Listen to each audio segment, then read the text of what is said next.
Sugriva's conjecture was like nectar to Ram's ears. They eagerly awaited the arrival of the Vanars.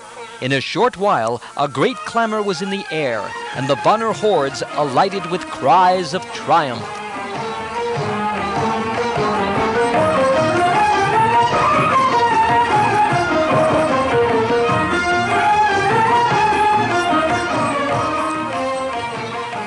Hanuman and Angad, leading the Vanars, marched to the presence of their king, who with Ram and Lakshman was awaiting their coming.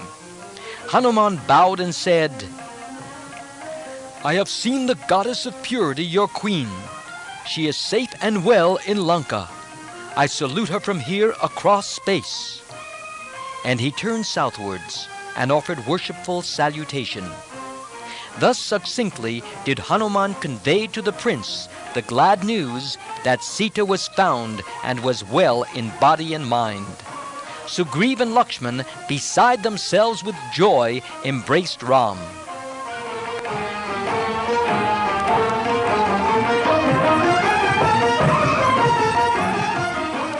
"Dear Vanar friends," exclaimed the Prince of Ayodhya, "tell me exactly where Sita is, and how is she? How did you manage to see her? Tell me everything in detail." His eager inquiries came quick one upon the other. The other Vanaras turned to Hanuman, who stood behind, and asked him to narrate all that he had seen and done.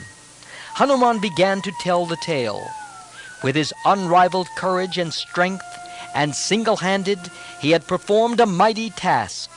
And yet he did not push himself forward into the presence of Prince Ram or King Sugriva, but gave prominence to Angad, the aged Jambavan, and the others, and was silent until they asked him to speak.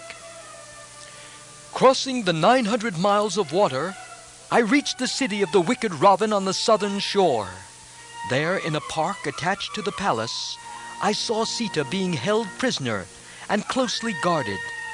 It was wonderful to see her emaciated form. She maintained her life only in the thought of her Lord and the repetition of his name. Cruel and ugly Rakshasis surrounded her. I saw her lying on the ground, her hair unkempt, and her face clouded by sorrow and anxiety. When I reached there, she had resolved to put an end to her life, to escape from the Rakshasa king's demands and threats. I began uttering praises of your glory in a low voice. Unknown to her, and a mere monkey, I had to secure her confidence first. Then I spoke to her. I told her of the alliance between King Sugriva and yourself. I told her of your great grief and unchanging love. Oh, this filled her with sweet sorrow, and awakened hope in her and the desire to live. Asked for a token which I might convey to you, the angel of purity gave me this jewel to be given to you.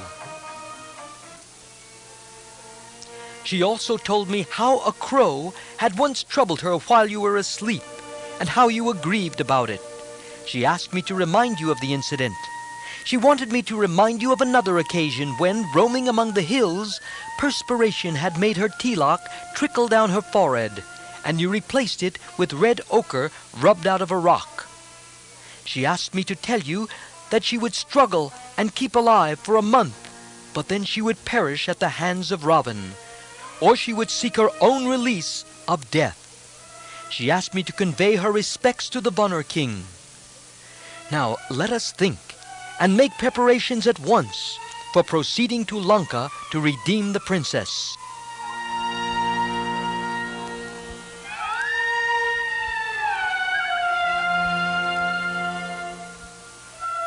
Saying this, he handed the crest jewel of Sita to the prince. Ram took the jewel from Hanuman's hand, and at the sight of it fainted, racked beyond bearing between the extremes of joy and grief. Awakening, he pressed the jewel to his chest and cried, "O Lakshman!" Again he embraced Hanuman and said, "Heroic son of Vayu, blessed are you who have seen Sita. Oh, I too see her before me now. You have indeed brought her to me. Oh, hero, my heart's friend, tell me everything again in full. Tell me once again what Sita said. Oh, let me hear her words, which are sweet like water to parched lips." Hanuman narrated the whole story to the eager listeners, and Ram wept when Hanuman repeated these words of Sita. "Many Rakshasas has my Ram slain, but why has he not come here yet to slay Ravan and save me from my sufferings? Why has he not sent brave Lakshman to slay the wretch? It cannot be that my Lord has grown indifferent towards me, for I know of no wrong I have ever committed in thought or word or deed to lose his love." Then Hanuman said, "I tried to console her, saying, 'Ram is ever thinking of you and grieving for you. He knows no rest, so do not imagine that Ram and Lakshman have forgotten you. No words of mine could describe their grief. Now that I am going to tell them you are here, it will not be long before they come and destroy Ravan and return with you in triumph to Ayodhya.' It was then that she untied the jewel from a knot in a corner of her sari and gave it to me. I placed it on my head in reverence, and securing it, started to return. Then she stopped me and uttered a benediction again, saying, 'Friend Hanuman, convey the news of my welfare to the lions, my lord and his brother, and to Sugriv and his ministers. Oh, devise your plans and help him come here to redeem me. I trust in you, Hanuman, absolutely. May God bless you.'"